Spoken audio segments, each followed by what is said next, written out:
Movie ఇండస్ట్రీలో అయితే రోజుకొక ఇష్యూ అనేది బయటికొస్తుంది. తాజాగా 'ప్రవస్తి' అనే 'పాడుతా తీయగా'లో పార్టిసిపేట్ చేసినటువంటి కంటెస్టెంట్ తనని జడ్జెస్ అవమానించారు. అదేవిధంగా తనని బాడీ షేమింగ్ చేశారని కూడా తన పోస్ట్‌లో తను చెప్పడం జరిగింది. సో, అసలు నిజంగా కూడా జడ్జెస్‌గా ఉన్న వ్యక్తులు ఇలా బిహేవ్ చేస్తారా? అసలు ఆఫ్ ద కెమెరా వాళ్ళు ఎలా ఉంటారు? అసలు ఈ నిజంగానే ఇలాంటి బాడీ షేమింగ్ చేసేవాళ్ళు కూడా ఉంటారా? అసలు నిజంగానే బాడీ షేమింగ్ చేశారా?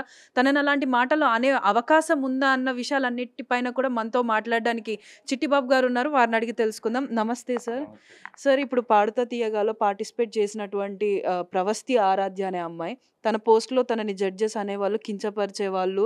అదేవిధంగా తనని బాడీ షేమింగ్ కూడా చేశారు అని చెప్పేసి చెప్తుంది. అసలు ఇందులో ఎంతవరకు నిజం అది ఉందంటారు? పిచ్చి కూతలు పిచ్చి కూతలు. ఇప్పుడు ఆ అమ్మాయి అన్న మాటల్లోనే బొడ్డు కింద చీర కట్టుకోమని చెప్పారు. ఎవరు చెప్పారు? కీరవాణి చెప్పాడా? చంద్రబోస్ చెప్పాడా? ఆ అమ్మాయి చెప్పిందా? ఎవరో ఫ్యా అక్కడట ఆడియన్స్‌లోళ్ళు ఎవరో అక్కడ డ్రెస్ మేకర్ చెప్పాడట. డ్రెస్ మేకర్ చెప్పాడు అని చెప్పాడు. ఎందుకు చెప్పాడు? ఏమో వీళ్ళకే సంబంధం? తర్వాత నన్ను గురించి కామెంట్ చేస్తున్నారని ఆడియన్స్‌లో చెప్పారు. ఎవరో అన్నీ ఊరినే నిరాధారంగా ఏదో ఒకటి వ వ తనను తాను ప్రమోట్ చేసుకుంటానికి చేసే దౌర్భాగ్యపు మాటలుగా ఉన్నాయి తప్పితే, వాళ్ళకి ఏం అవసరమ్మా? వాళ్ళే సెలబ్రిటీ వాళ్ళకిప్పుడు కీరవాణికి ఒక సునీతకి, ఒక చంద్రబోస్‌కి ఈ అమ్మాయిని చేసి చేయాల్సిన అవసరం తద్వారా వాళ్ళకొచ్చేదేమిటి? వాళ్ళు already they proved what they are. వాళ్ళ కెపాసిటీ ఏంటి? వాళ్ళు జడ్జెస్‌గా ఉన్నారంటే ఊరినే ఆషామాషీగా ఏదో సరదాగా పెట్టలా. వాళ్ళకి వాళ్ళ దీంట్లో వాళ్ళు నిష్ణాతులు కనుకే పెట్టారు. They proved. నిష్ణాతులని చెప్పగల ప్రూవ్ చేసుకున్నారు. సో, వాళ్ళేదైనా తప్పుందని చెప్పారంటే తప్పే. దాన్ని నువ్వు సరిదిద్దుకోవడానికి ప్రయత్నించాలి గానీ, నన్ను తప్పన్నారు, ఇంకోళ్ళని మెచ్చుకున్నారు, నన్ను నన్ను మాత్రం ఇలా చూసేది, ఎలా చూస్తారో కూడా నేను ఆహా! అని నవ్వుతూ చూడాలా? లేకపోతే ఎలా చూడాలి? సునీత అట తనొచ్చినప్పుడల్లా ఇలా చూసేదట. ఏమిటో అసలు ఆ మాటలేంటో పిచ్చి మాటలు, పిచ్చి కూతలు తప్పితే తాను అక్కడ పోయి తను ఇప్పుడు హై పిచ్చి నాకు ఏదైనా మైక్‌లో మాట్లాడుతా ఉంటే విన్నాను నేను. తప్పేముంది? కొన్ని గొంతుల్లో ఎంత మధురంగా పాడే గొంతుల్లో కూడా హై పిచ్ రాదు. ఇప్పుడు 'పి. సుశీల' గారి కన్నా మధురమైన గొంతు 'గాన కోకిల' ఆవిడ. ఆవిడ హై పిచ్ పాటలైతే ఆవిడ పాడేది కాదు. వద్దనేవారు మ్యూజిక్ డైరెక్టర్లు. ఆవిడ పాడేది వద్దనేవారు. ఆవిడకి పాడాలని ఉండేది.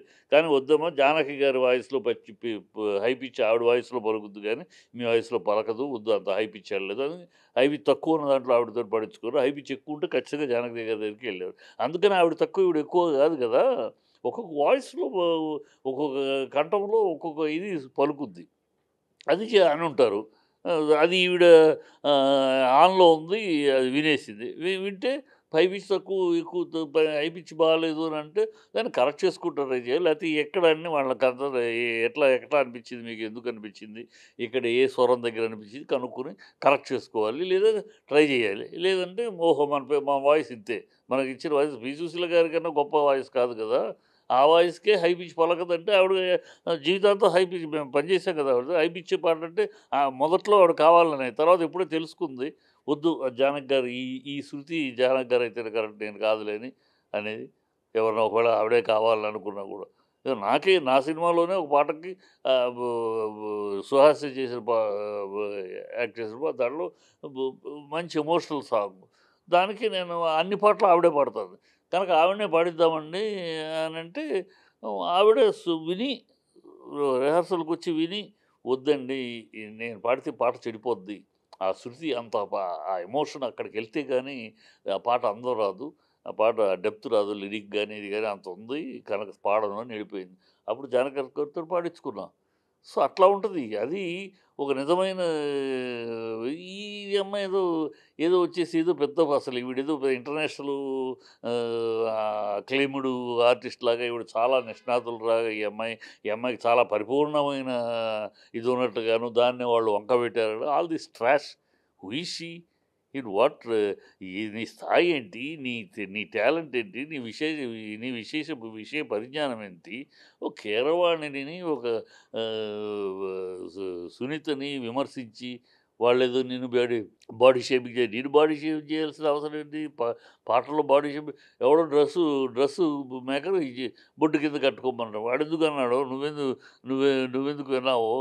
అది వాళ్ళకే సంబంధం. బొడుగని చీర కట్టుకోమని కిరవాణి చెప్తాడా? ఆ!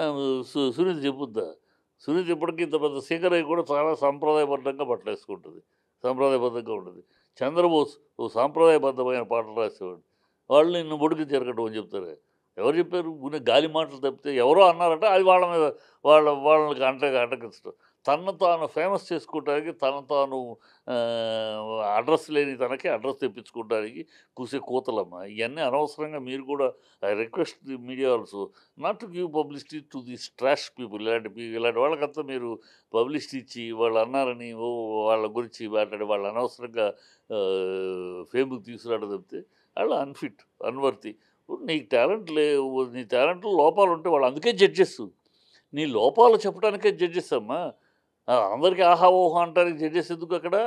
పాడేసేసి ఎవరికి ఎక్కువ క్లాస్ పడితే వాళ్ళకి చెప్పేయొచ్చు కదా! జడ్జెస్ ఉన్నదే అందుకు కదా! దాంట్లో ఎంత బాగా పాడినా లోపాలు ఎక్కడున్నాయి? ఎక్కడున్నాయి? నీ లోపాలు చెప్పారు గనుక ఇతరుల లోపాలు చెప్పలేదు. ఇతరులు లోపం పాడినా అది నీకు లోపం అనిపిస్తది. ఇతరులది. ఇతరులది అక్కడ జడ్జెస్‌కి లోపం కాదది. వాళ్ళు లోపం కాకపోయినా వాళ్ళు మెచ్చుకున్నారు. నాది లోపం లేకపోయినా నన్ను లోపం అని చెప్పారు. ఎందుకు చెప్తారు? వాళ్ళేమైనా బంధువా? నువ్వేమైనా బంధువు కాదు. లోపం లోపం. ఒక్కొక్క పాటకి ఒక్కొక్క ఒక్కొక్క శృతిలో ఉన్నప్పుడే బాగుంటది. మల్లె పువ్వా అని పాడాలంటే, మల్లె పువ్వా అని సు సు చాలా సున్నితంగా అనాలి. మల్లె పువ్వా అని మ్యూజిక్ కోసం అంటే ఎంత అసహ్యంగా ఉంటది. అట్లాగే నేను మల్లె పువ్వు మ్యూజిక్ ప్రకారం పాడడం ఆర్ద్రత లేదు అన్నారు. యెస్ ఉండుండకపోవచ్చు. అదేంటి ఆర్ద్రత పాటలో మన తెలుగు మన పాటల్లో, మన సంగీతంలో ఉన్న గొప్పతనమే అదేనమ్మా. మన సంగీతంలో ఉన్న గొప్పతనం ఏంటంటే, ఒక్క ఊరినే రిథమ్ కోసం తాళజ్ఞానంతోటి పాడేయటం కాదు. భావ ప్రకటన. అదే ఆర్ద్ర ఒక మనిషి 'రారా కృష్ణయ్య' అని పాడుతా ఉంటే ఆ ఆర్ద్రత కనపడదు. 'రారా కృష్ణయ్య' ఆ ఆర్ద్రత ఉండాలి. మామూలు మ్యూజికల్‌గా 'రారా కృష్ణయ్య' బాగా పాడేస్తే నేను బాగా పాడితే ఆర్ద్రత లేదంటాడు ఆయన అంటే ఎట్లా?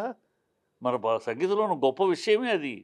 ఇంగ్లీష్ మ్యూజిక్‌కిను, మన మ్యూజిక్ ఉన్న గొప్పతనం ఇంగ్లీష్ మ్యూజిక్‌లో ఈ భావ ప్రకటన కన్నా రిథమే. ఎఫ్ మేజర్, ఈ మైనర్ కరెక్ట్‌గా దీనికి కరెక్ట్‌గా వచ్చిందా అనేది ఉంటది. మన దాంట్లో దాంతో పాటు మించి ఆ భావ ప్రకటన. ఆ పదం ఒక్కొక్క పదంలోని ఆ యొక్క జీవం తీసుకురావటం. అది ఉంటది. అది నువ్వు పాడిన దాంట్లో నువ్వు మ్యూజికల్‌గా బాగా పాడుంటావు. ఆర్డర్ లేదని 'చంద్రబోస్' గారని. అది ఒక తప్పంటే ఎట్లా? అది కావాలనంటే so, all senseless arguments, senseless comments. Let us not give importance to that useless womens statements. అంటే ఇప్పుడు తనేమని చెప్తుందననంటే, జడ్జెస్ మాట్లాడింది ఆడియన్స్ ఎవరైతే ఉన్నారో, వాళ్ళు విని చెప్పడం జరిగింది అని అంటుంది. అసలొక పాడుతా తీయగలో పార్టిసిపేట్ చేసినటువంటి ఒక కంటెస్టెంట్ ఆడియన్స్‌ని కలవడానికి ఉంటదా? కలవటానికి ఉండదు. ఆడియన్సు, జడ్జెస్ మాట్లాడేది ఎలా అంటారు ఆడియన్సు? జడ్జెస్ ఎక్కడో లోపలుంటారు. ఆడియన్స్ ఎక్కడో బయటుంటారు. వాళ్ళెలా అంటారు? ఎంత కాన్ఫిస్కేటెడ్‌గా అనిపించలా శృతి సన్నాయి లేకుండా ఏదో గాలి మాటలు, ఏదో తనేదో తనను తాను గొప్ప అనుకుందమ్మా. ఆ అమ్మాయి ప్రాబ్లమ్ ఏంటంటే తను తాను చాలా గొప్ప చాలా నిష్ణాతురాలని, నేను గొప్పగా సింగర్‌ని, నాలో అసలు వంక పెట్టడానికి లేదు అని తను తాను నమ్ముకుంది. తను తాను నమ్ముకుంటది అట్లా. కనుక ఎదుటోళ్ళు జడ్జెస్ ఏదో చెప్పేటప్పటికి నాలోనే వంకలు ఎతుకుతారా మీరు? అని వాళ్ళ మీద దుమ్మేయటానికి తప్పితే వా ఇదంతా ఈ అమ్మాయిలు ఇలాంటోళ్ళందరూ గాలి అందుకనే లైఫ్‌లో వీళ్ళు అక్కడే ఉంటారు. వీళ్ళ లైఫ్‌లో ఎందుకంటే ఎక్కడ ఒక తప్పు అని చెప్పినప్పుడు దానికి సరిదిద్దుకొని ఇంకా మనం బెటర్‌గా వెళదాము. ఆ తప్పును మనం కరెక్ట్ చేసుకోవాల్సింది దీంట్లో ఎంతవరకు ఉందో వాళ్ళు చెప్పిన దాంట్లో తప్పులు మనలో లోపం ఎక్కడుందో దాన్ని ఇంకా కరెక్ట్ చేసుకొని ముందుకెళ్దాం అనుకునేవాళ్ళు పైకొస్తారు. ఒక సునీతలాగా, ఒక కిరవాణిలాగా, ఒక చంద్రబాబు వీళ్ళంతా అక్కడే ఉంటారు. ఎక్కడ పడ్డ గొంగలు అక్కడే ఉంటారు. ఎందుకంటే వాళ్ళ తప్పులు వాళ్ళు తెలుసుకొని వాళ్ళ తప్పులను వాళ్ళ లోపాన్ని సరిదిద్దుకొని పైకెళ్ళటం కన్నా లోపం ఎత్తి చూపిన వాళ్ళ మీద ఇలాంటి కమెంట్స్ చేయటాలు, ఇలాంటి చెత్త వాగులు వాగటాలు వాగుతారు. అందుకని వీళ్ళ బతుకులు అంతే. సో, అంటే తను ఇంకొక స్టేట్‌మెంట్ గూడా ఇవ్వడం జరిగింది. ఏందంటే, కీరవాణి కంపోజ్ చేసిన సాంగ్స్ పాడితేనే మార్క్స్ ఎక్కువగా ఇచ్చేవాళ్ళు. లేదంటే లేదు అని జెప్తున్నారు. అంటే ఇప్పుడు జడ్జెస్‌గా ఉన్నవాళ్ళు, వాళ్ళు కంపోజ్ చేసిన సాంగ్సే పాడాలా? లేకపోతే మన అంటే కంటెస్టెంట్ ఇష్టంగా పాడొచ్చా? కంటెస్ట్ ఇష్టంగానే పాడొచ్చమ్మా. కంటెస్టెంట్ వాళ్ళకి ఈ పాట అడుగుతారు. ఏ పాట? ఈ పాట అనుకుంటే అది కీరవాణి గారు మ్యూజిక్ చేయాల్సింది కాదు. చంద్రబోస్ గారు రాసింది అయ్యి ఉండకపోవచ్చు. ఆ పాట పాపులర్ పాట. పబ్లిక్‌లో బాగా పాపులర్‌గా ఉన్న పాట. బాగా మంచి సంగతులు ఉన్న ఉన్న విషయాలు బాగా సంగీతం యొక్క ఇది ఉన్న విషయాలున్న పాట అనుకోండి పాడితే కాదనరు. కీరవాణి గారు వచ్చే కంటెస్టెంట్‌లో జడ్జెస్ వాళ్ళు కూడా సాధారణంగా మన సైకాలజీ ఏంటి? జడ్జెస్ ఎవరు అవుతారో వాళ్ళకిష్టమైనయి పాడటానికి ప్రయత్నిస్తారు. వాళ్ళు చెప్పరు ఈ పాడమని. జనరల్‌గా అంతే. జనరల్‌గా అంటే బాలసుబ్రహ్మణ్యం గారు చేస్తున్నప్పుడు ఏం చేసేవారు? బాలసుబ్రహ్మణ్యం గారు పాడిన సూపర్ సాంగ్స్ అట్లా హైయెస్ట్ మంచి ఉన్న పాటలు పాడేవారు. ఎందుకంటే ఆయన పాడిన పాటని మెప్పించగలిగితే ఆయన చాలా కష్టపడి పెద్ద హిట్ అయిన పాటని మనం పాడి మెప్పించగలిగితే మనకు క్రెడిబిలిటీ అని సాధారణమైన ఆలోచన ఇది. ఆలోచనలో చేస్తారు వీళ్ళు నా పాటే పాడండి, నా పాట పాడితే మార్కులేస్తాము అది ఉండదమ్మా. ఈ అమ్మాయి ఉన్న అర్ధజ్ఞానం, అజ్ఞానంతోటి ఏదో పిచ్చివాగుడు తప్పితే, ఆ స్థాయిలో వాళ్ళకి ఏమవసరం నువ్వేంటి? నువ్వేమైనా కాంపిటీషన్ ఆళ్ళకి? ఈ అమ్మాయి ఏమన్నా సునీత కాంపిటీషనా? లేకపోతే కీరవాణికి ఎవరికి కాంపిటీషన్ నువ్వు? నువ్వేమి సముద్రంలో కాకిరెట్ట నువ్వెంత? నీతోటి నిన్ను నువ్వేదో పోటీ అయినట్టు, నిన్ను తక్కువ జేయాలి ఏం అవసరం ఆళ్ళకి? Who are you? What are you? పిచ్చివాగుడు తప్పితే ఇంకేం లేదు. సో, అంటే ఇప్పుడు మనందరికీ తెలుసు రియాలిటీ షోస్ అంటే ఆడిషన్స్ జరుగుతాయి. సెలెక్టెడ్ అంటే అన్ని అర్హతలున్న వాళ్ళని తీసుకుంటారు. సో, బిహైండ్ ద కెమెరా అంటే ఇప్పుడు వీళ్ళ సెలక్షన్ ప్రాసెస్ కాకుండా ఈ రియాలిటీ షోస్ అనేవి ఎలా రన్ అవుతాయి? ఇప్పుడు ఈ పాడుతా తీగ షోలకి మిగతా ఆటిలకి తేడా ఉందమ్మా. మిగతా రియాలిటీ షోస్ ఇప్పుడు ఇవి ఉన్నాయి 'బిగ్ హ్మ్. బాస్‌లు' ఇలాంటి చెత్త ఆ ప్రోగ్రామ్‌లు వేరు. ఇది ఓన్లీ టాలెంట్ మీద బేస్ అయ్యే ప్రోగ్రామ్. కేవలం సంగీత సరస్వతి. ఆ సంగీత సరస్వతి ఈ వ్ దాని మీద ఆ పవిత్రతతోటి ఆధారపడిన ప్రోగ్రామ్స్ ఇయి. దీంట్లో ఖచ్చితంగా ఆ సంగీతము, జ్ఞానము, సంగీత జ్ఞానము, ఆ భాష ఉచ్చరించిన ఉచ్చారణ, ఆ పాట పాడేటప్పుడు ఉచ్చారణ ఒట్టి తకదిమి తకతక అనే ఒక తాళానికి పాడేయటం కాదు. అది పాడటంలో కూడా ఆ పద ఉచ్చారణలు కూడా చూస్తారు. మన అయన్నీ ఉంటాయి. అయన్నీ ఇది చాలా పవిత్రమైనది, చాలా విలువైనది. ఇక్కడ ఊరినే ఏదో బొడ్డు కింద చేరకట్ట అంటే గాలితనం మాటలు. బొడ్డు కింద చేరమని వాళ్ళు చెప్తారు. మళ్ళీ వాళ్ళు కాదు చెప్పిందట.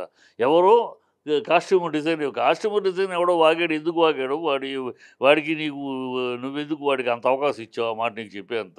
నువ్వు వాడితోటి ఎందుకు అంత చనువుగా ఉన్నావు? చనువుగా ఉంటేనే ఒక మాట్లాడతావు. నువ్వు రిజర్వ్ డిస్టెన్స్‌లో ఉంటే వాడెందుకమ్మా బొడుగిన చీర కట్టుకొని నీకొచ్చి చెప్తాడాడు? అదే వాళ్ళు చెప్పరు. వాళ్ళు చెప్పాల్సిన అవసరం ఏముంది? నీవు బొడుగిన చీర కట్టుకుంటే ఏంటి? వాళ్ళకి కావాల్సింది కంఠం, స్వరం అది గదా! వాళ్ళు జడ్జ్ చేసేదది. నువ్వు బొడ్డు కింద చీర కట్టావో, బొడ్డు మీద చీర కట్టావో వాళ్ళకేం అవసరం జడ్జెస్‌కి? వాళ్ళసలు అలాంటి క్యారెక్టర్‌లు కావు. తెలుసు ఇవాళ కొత్తగా నువ్వు చెప్పాలా 'కీరవాణి' గారి క్యారెక్టర్ గురించి, 'చంద్రబోస్' గారి క్యారెక్టర్ గురించి, 'సునీత' క్యారెక్టర్ నువ్వు చెప్పాలా? వాళ్ళు అలాంటి సు సు సు సంస్కారహీనులు అని నువ్వు చెప్తే, వాళ్ళకంత సంస్కారం లేదని నువ్వు చెప్తే నమ్ముతారా ప్రజలు? వాళ్ళు ఎంతటి సంస్కారవంతులో, ఎంతటి పద్ధతి గలోళ్ళో, ఎంతటి మర్యాదస్తులో సమాజానికి తెలుసు. ఇవాళ ఆఫ్టర్ ఆల్ నువ్వొచ్చేసి ఇవాళ సౌతులు కాకిరెట్టో నువ్వొచ్చేసేసి ఏదో వాళ్ళ సంస్కారాన్ని గురించి తప్పుడు కూతలు కూస్తే ఎట్లా బుద్ధి లేకుండాను.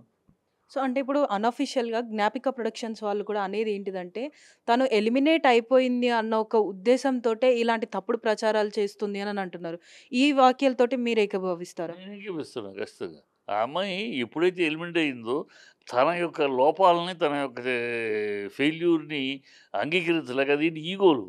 ఆమె ఇలాంటోళ్ళేంటంటే వాళ్ళని వాళ్ళు గొప్పగా అనుకుంటూ ఉంటారమ్మా. వాళ్ళని వాళ్ళు చాలా గొప్పగా మనం చాలా వీళ్ళెవరు పనికిరారు మన ముందు మనంత టాలెంటెడ్ అని వాళ్ళని వాళ్ళు అద్దం ముందు నుంచొని యూ ఆర్ గ్రేట్, నువ్వు గ్రేట్ అనుకునే బాపతులు. వాళ్ళ అద్దం ముందు వాళ్ళనే వీళ్ళకి వాళ్ళని వాళ్ళే పొగుడుకు సూచకమార్తెనాలు బాపతులనమాట. అలా తను తాను గొప్ప అనుకుంది.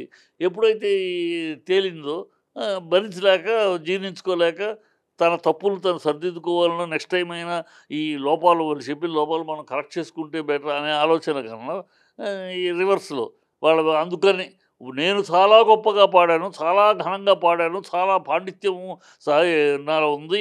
కానీ వాళ్ళు కావాలని నన్ను తొక్కేశారు అని చెప్పించుకొని తన ఓటమికి, తన ఫెయిల్యూర్‌కి సాకులు ఎతకడం తప్పితే ఇంకోటి లేదు. నువ్వెంత నిన్ను నిన్ను నీ మీద పగబట్టి చేయాల్సిన అవసరం వాళ్ళకేముంది? నువ్వేంటి వాళ్ళకి ఏ రకంగా కాంపిటీషను? ఏ రూపంలో కాంపిటీషను? నువ్వేమైనా కాంపిటీషనా వాళ్ళకేమన్నా? నీ మీద వాళ్ళు నిన్ను తొక్కడానికి బుద్ధుండాలి. మాట్లాడేటప్పుడు లాజిక్ ఉండాలి.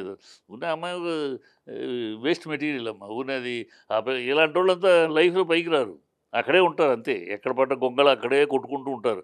ఎందుకంటే ఎవరైనా సరే ఎప్పుడు పైకొస్తారంటే అందులో సరస్వతి. సరస్వతి వాళ్ళు ఆ ఒబీడియన్స్ తప్పును తెలుసుకుని, తప్పు మన మన మన మనలో ఉన్న లోపాలు తెలుసుకుని ఆటిల్ని సరిదిద్దుకుని పైకెళ్ళేవాళ్ళే. ఆహ్, అదే మరి అందుకే ఇందాక జానకిను పి. సుశీల గారి విషయం. పి. సుశీల గారు గనక ఈ ఈ నీ హై పిచ్ మీరు మీ గొంతులో బాగా రాదు.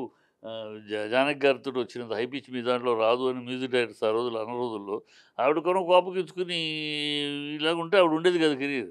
ఆవిడ అర్థం చేసుకుంది. ఇంతమంది పెద్ద పెద్ద మహానుభావులు వాళ్ళు చెప్తున్నారు. నా గొంతులో పిచ్ వెళ్ళినప్పుడు హై పిచ్ వెళ్ళినప్పుడు జీరో వస్తది కరెక్ట్‌గా ఉండట్లేదు. ఆవిడ దాంట్లో బ్రహ్మాండంగా ఉంటుంది. సో, హై పిచ్ ఆ తర్వాత ఆవిడే high pitch music director tune వినిపించగానే నార్మల్‌గా ఒక స్టేజ్‌లో మ్యూజిక్ డైరెక్టర్‌లే హై పిచ్ అనగానే ఆవిడ కాదనుకునేవారు. ఒకవేళ ఈవిడే కావాలి అని ప్రొడ్యూసర్‌లు ఏమన్నా కావాలి అనుకుంటే అది పిచ్ తగ్గించగలిగితే తగ్గించేవారు. తగ్గించిన సాంగ్ బాగానే ఉంటదనుకుంటే లేదంటే లేదు పిచ్ తగ్గిస్తే పోద్దనుకుంటే జానకి గారి దగ్గరికెళ్ళేవారు. అట్లా ఉండేది. అది ఎదుగుదలకి, పెరిగే వాళ్ళకి, సంస్కారం ఉన్న వాళ్ళకి లక్షణాలు. మన తప్పు వీళ్ళు చెప్పినట్టు తప్పులు మనం కరెక్ట్ చేసుకుందాం. మనం బెటర్ చేసుకుందాం. లేదు మన స్థాయి ఇది. ఓకే. మన పిచ్చి ఇంతవరకే. సో, దీంట్లోనే మనం ఉండాలి. దాన్ని దాటి మనం ఏదో పులిని చూసి నక్క బతుకుంటూ వాళ్ళేదో పాడినట్టు మనం పాడేద్దాం అనుకుంటే మనం ఇలా ఫెయిల్యూర్ అవుతాం. ఇయన్నీ కరెక్ట్ చేసుకోవాలి. చేసుకుంటే బాగుపడతారు. లేతే ఇలా అంతే వీళ్ళు అందుకని ఇక్కడే ఉంటారు. ఈ అమ్మాయి పేరు ఇంతవరకు ఎప్పుడు విన్నావు నువ్వు? ఎప్పుడైనా విన్నావా? మరి ఇంత గొప్ప సింగర్ అయితే అన్నీ పర్ఫెక్ట్‌గా పాడగలిగే గొప్ప సింగర్ అయితే అసలు ఈ పాటికి పెద్ద ఎక్కడో మారుమోగాలిగా పేరు. ఈళ్ళంతే ఈళ్ళ బతుకులు అంతే. ఈళ్ళు ఎంతసేపు ఇలాగే ఆహ్, వు ఆహ్, వు బ బ కొట్టుకుంటూ ఉంటారు. అక్కడక్కడే కొట్టుకుని ఎక్కడ పడ్డ గొంగళి అక్కడే అలాగే ఉంటారు. పెరగరు, ఎదగరు. ఎదిగే జ్ఞానము, విజ్ఞానము, పరిజ్ఞానము ఉండదు ఈళ్ళకి. సో, అంటే ఇప్పుడు తనేమంటుందంటే, నేను చిన్నప్పటి నుంచి సాంగ్స్ అనేవి పాడుతూ వచ్చాను. ఇదే 'పాడుతా తీయగా'లో నాకు స్టాండింగ్ ఓవియేషన్ ఇచ్చారు. దాని తర్వాత నన్ను ఎలిమినేట్ చేశారు. సో, ఇలా నన్ను ఎదగనివ్వకుండా చేశారు కాబట్టి, నేను నా డ్రీమ్‌ని వదిలేసుకుందాము అనుకుంటున్నాను అని చెప్పి కూడా అంటుంది. దీని గురించేమంటారు? ఎవరమ్మా ప్రతోళ్ళు డ్రీమ్ చేస్తారమ్మా. ప్రతోళ్ళు నంబర్ 1 సింగర్‌నవ్వాలి. నంబర్ 1 అవార్డ్ తెచ్చుకోవాలి. ప్రతోళ్ళు ఉంటారు. అది అవ్వలేదు గనక నన్ను తొక్కేసారంటే ఎట్టా? నేను బ్రహ్మాండమైన నంబర్ 1 డైరెక్టర్ అవ్వాలని కోరుకున్నానమ్మా. బ్రహ్మాండమైన డైరెక్టర్ అయిపోవాలి. నా టాలెంటు నేను అంత 40 సినిమాలు పనిచేశాను. 10 డైరెక్ట్ చేశాను. ఇప్పుడు 'సౌందర్య' లాంటి దాన్ని నేనే పట్టుకొని తీసుకొచ్చాను. నా దగ్గర చాలామంది పనిచేసినోళ్ళు పెద్ద డైరెక్టర్లు అయ్యారు. కృష్ణవంశీ అవ్వచ్చు, శివనాథేశ్వరరావు అవ్వచ్చు, చాలామంది నా దగ్గర ఒక 5, 6 పెద్ద డైరెక్టర్లు అయ్యారు. సో, నేను పెద్ద డైరెక్టర్ అవ్వాలనా? అవ్వలా. అందుకని నన్ను తొక్కేసారన్నా నేను. తొక్కేసారు. నన్ను తొక్కేసారు, నొక్కేసారు. నా శిష్యులు పెద్దోళ్ళు అయ్యారు. నేను అవ్వలేదు. ఇది పిచ్చి కూతలమ్మా. ఎంత ఎవరు ఎవరిని తొక్కరమ్మా. ఎవరిని ఎవరు తొక్కలేరు. నీ టాలెంట్ ఉంటే నీ దగ్గర టాలెంట్‌కి అదృష్టం. కొంచెం అదృష్టం అంతే. టాలెంట్ ఉంటే వస్తావు. అదృష్టం ఉంటే పై స్థాయికి అదృష్టం కలిసి రావాలి. డెఫినిట్‌గా సినిమా ఫీల్డ్‌లో టాలెంట్‌తో పాటు అదృష్టం అనేది కావాలి. అది వాస్తవం దాంట్లో. సో, అదృష్టం ఉంటే నీకు టాలెంట్ ఉంటే ఆటోమేటిక్‌గా ఒక రోజు కాకపోతే ఒక అది నీ టాలెంట్‌లోనే లోపాలున్నాయి. నువ్వనుకుంటున్నావు నేను గొప్ప అని. నేను అనుకుంటా నేను గొప్ప అని. రేవంత్ రెడ్డి కన్నా నేను బ్రహ్మాండంగా పరిపాలించగలను. నేను స్టూడెంట్ రోజుల నుంచి యూనియన్ సెక్రటరీగా స్టూడెంట్ యూనియన్‌కి పనిచేశాను. అప్పటి నుంచి ఇప్పటిదాకా రాజకీయాలు చూస్తున్నాను. రేవంత్ రెడ్డి కన్నా నేను బ్రహ్మాండమైన పరిపాలన చేయగలనని నేను అనుకుంటాను. ఇది హాస్యాస్పదం. తనతో ఒకటి ఎవడికి అవసరం నిన్ను తొక్కడు? నువ్వొస్తే ఎవరికి పోటీ? ఎవరికి కాంపిటీషన్ నువ్వు? నువ్వు ఇవ్వటం రావటం వల్ల ఎవరికి నష్టం? ఏమీ లేదు. ఎందుకు నిన్ను తొక్కాల్సిన కర్మ, అవసరం ఎవడికుంది? ఉన్న పిచ్చి కూతలు నన్ను తొక్కేసారు మానేస్తే మానేయి. ఎవడు గమ్మున నువ్వు మానేస్తే గొడ్డుపోద్దా? నువ్వు మానేస్తే పాడుతా తీగ ప్రోగ్రామే అయిపోద్దా? ఏంటది పిచ్చి కూతలు తప్పితే. Thank you sir. సో, చూస్తున్నాం కదా! అంటే తను చేసినటువంటి వ్యాఖ్యలలో ఎంత మాత్రం కూడా నిజం లేదు. ఎందుకు అనంటే అక్కడున్న జడ్జెస్ ఎవరైనా కూడా ఎంఎం కీరవాణి కానీ, సునీత కానీ, ఇటు చంద్రబోస్ గానీ వాళ్ళు ఎన్నో పాటలని కంపోజ్ చేసి, రచించి ఈ స్టేజ్‌కి వచ్చిన వాళ్ళు తను ఒక కేవలం కంటెస్టెంట్. తను తన ఓటమిని తీసుకోలేక ఇలాంటి వ్యాఖ్యలన్నీ చేస్తుంది. దాంట్లలో ఏమాత్రం కూడా నిజం లేదు అని చెప్పేసి చిట్టిబాబు గారు చెప్తున్నారు.